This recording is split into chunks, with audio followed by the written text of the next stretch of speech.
Wow, that was some important information. I really didn't know all of that. Absolutely, either did I. Yeah, but something that we all should know and pay attention to. Yes. Well, what do we have up next? I think Impact on Life with you, Mr. Greg Aidala. Yes, my segment, and who I interviewed was an old friend of mine named Steve Barnes. Steve Barnes is a senior writer over at the Times-Union, and he's also a restaurant columnist. Very exciting. It was a fun interview, and it's great, you know? It's all about food, and we all revolve around that at some point. It brings out conversation, so it was a good segment. It was fun. And anything about food is great. Absolutely, right? Absolutely, it is. Always makes it better. Right. So enjoy the segment. Yeah, let's watch.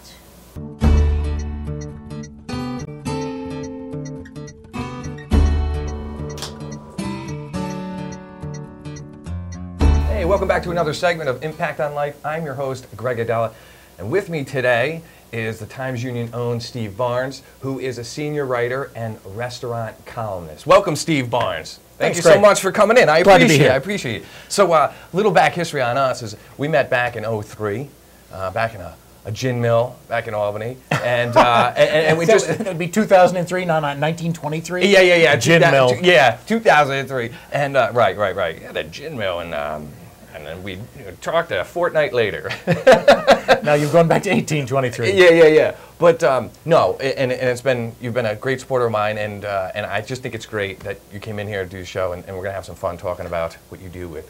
Well, thank you. And it is a little odd, as you mentioned, because we weren't just hanging out in a bar. As a matter of fact, we met in a bar, but then since, in your comedy career, I've interviewed you repeatedly for stories in the Times-Union, because, when it comes to local comedy, you were a great promoter of it, and I happen to cover comedy. So over the years, I've interviewed you many, many times, interviewed the talent you've brought to town many times, absolutely. And now I'm sitting on the other side, and I'm terrified. How does that feel? Oh, is that right? I'm He's terrified. Folks, he's yes. terrified. Can you believe it? He is. But no, and that's why I appreciate all that support. And you've been great covering not just the local comedy as such I've done and others, and just covering national the acts that came in, like recently, the show right here at Proctor's, Jim Gaffigan, and I think you're really in tune and you have a keen wit about it, and it's great that you're such a supporter of it and all the arts.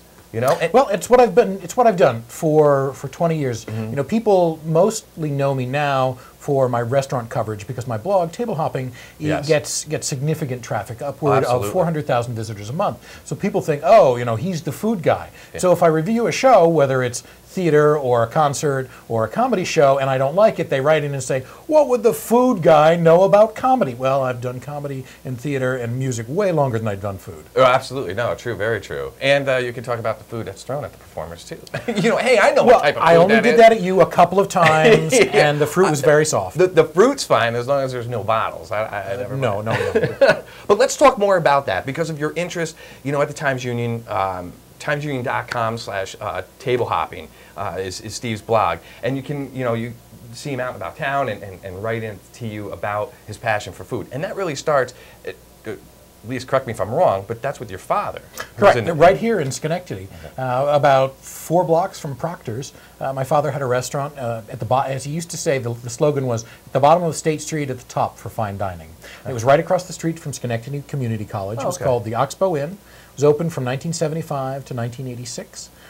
When he sold the restaurant because he realized he'd aged about 35 years in the 11 years he'd owned the restaurant. And I was very young. I was in elementary school when he opened it, and that was the basis for my food.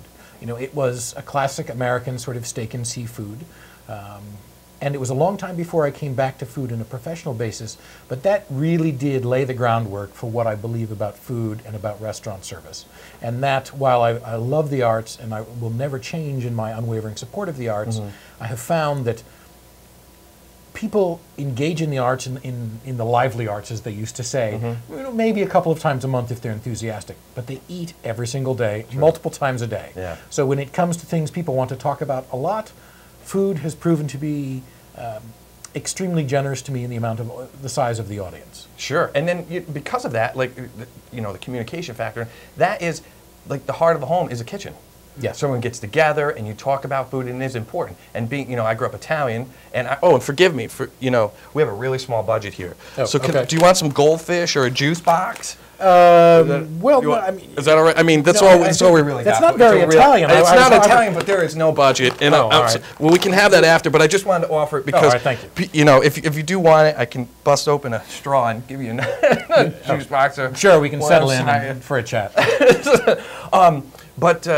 And first of all, next time we have an interview on camera, we should phone each other and see if we're going to wear black and blue. Well, great minds and all. That's true. Let's do this. I read your blog. I admire what you do. You're always out there. I think that at the Times Union, especially in the blog section, it's not to dismiss anyone's out there. I think there are very, very fine blogs out there. But you really offer something to the public. Like you say, look, I'm going out, I'm the Marines, I'm the front line. You might not like it, but this is how I genuinely feel, and you're authentic about it, and no one can dismiss that. Well, thank you. But more importantly than maybe what I think about a place or whether or not the pasta puttanesca lives up to its billing, I'm a news reporter. Right. People say, oh, he's a blogger, and sometimes I get a little defensive about that because a blogger, it really seems like, is somebody who sits in his mother's basement in his pajamas saying, oh, this is what was on the top of my head, or I thought about this. I'm a news reporter. I'm a journalist, one of whose venues is a blog. I publish online in the same way I publish in print, except just more often online. So I really value, instead of my opinions about places, the news value of it.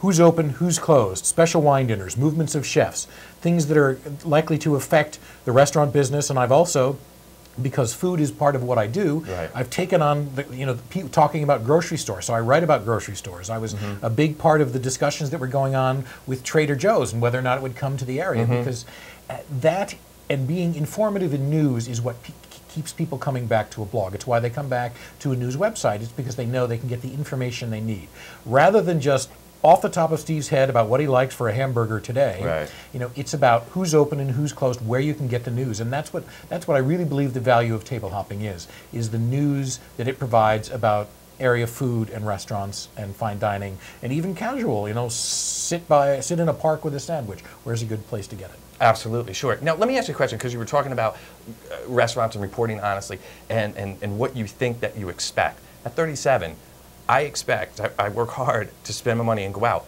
is service. Is that when you're reporting on everything, tell me that's got to be, I see so much in service when I go out, and it drives me nuts. Well, let's put it this way. Great service can redeem mediocre food. I agree with that. But sensational food can only be harmed by mediocre or even middling service. So if you've got a fantastic waitress, think about it. People love diners.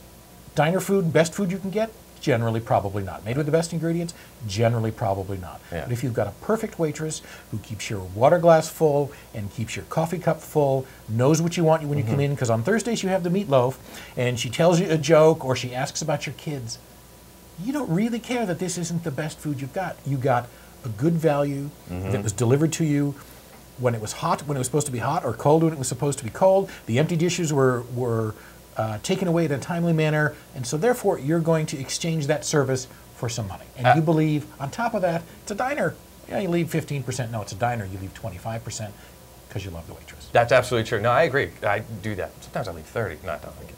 Well, we all know comedians make extraordinary amounts of money. Yeah, huge. So you can afford that. And you can donate to the show by mailing practice. I don't want to put you on the spot, but everybody else does. I know, but because I'm curious about this, can you give me your top 3 restaurants in the Capital District? I reviewed movies for. Watch me dodge the question. Okay, yeah, I know. Look at this. I reviewed movies for 10 years. Barnes. Not at all a politician, just proper context. That's like saying, who's your favorite comedian? Well, I could say that, Bob Newhart. Well, all right. Pardon me for ruining my setup here. Oh, okay. But I reviewed movies for 10 years, and I would say it depends on the genre, the context, what I'm in the mood for. So, for restaurants, I can say that there are extraordinary restaurants if I'm willing to spend money and if I want a certain experience. But it's really hard to evaluate something if you can get you know, a $3.50 bowl of soup and a $2 beer and be satisfied. Or if you're going to go out for an evening and spend $300 for two because you want that extraordinary service. You want the best possible wine list available to you, even if you're only going to pick one bottle off of that list of 700 or 800 choices. So it depends. And further context, in the last 10 years, the capital region's food has really grown exponentially. We have, while we still do have an entire continent that is non-represented locally. You can't get any African food locally made in any restaurants. You can't. There's nothing in Africa. Well, is that what someone offered? I read your the New Year's resolution that was this past Sundays, and listen, was one of the recommendations that someone liked to say? Is that what? All right. There was a Moroccan restaurant that lasted for about 6 months. Yeah. But that's closer to an Arabic food in terms of the larger portions of Africa. Ethiopian food is certainly highly sought after. We don't have that because do they have food in Ethiopia? Because what kind of a custom would that be?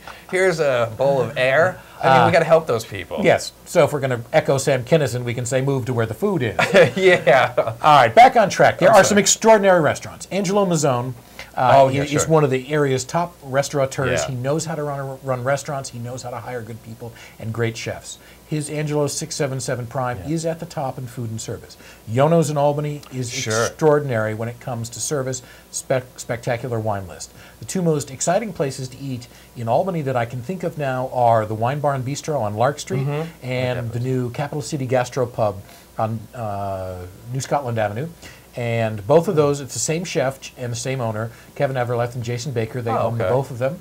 You know, up in Saratoga Springs, Max London does really fine work. Also, John LaPasta at Maestro's at the Van Dam. Just last year, we went into a big new space. On Broadway. Gorgeous, gorgeous That place. is such a great space. I did. I sat out on the deck last They sat out on the deck. Yeah. And they sat out. People were sitting out on the deck until December. Good for them. How much they really want to be as part. So we have gotten to the point where, you know, somebody asked me about regional food. You know, they wondered, you know, do we have a cuisine like buffalo wings or beef on weck, or New York City's identified with bagels and pizza. You know, we don't really have that here. But one of the things that we are developing is, like other parts of the country, a stress on local ingredients, fresh ingredients, things that are made and grown and created by our farmers and our other producers in our area, and that's what distinguishes us. Absolutely, and it's very important that we do support that, and you know, and pay extra for it. And sometimes it does cost more, because if you're an independent farmer, it costs you a lot more than a multi-billion-dollar conglomerate that is producing thousands of head of cattle a week. Absolutely. Well, you heard it first, right here. Impact. Impact on Life with Steve Barnes. Ladies and gentlemen, that's our time. But listen, I want to thank Steve Barnes from the Times Union coming in.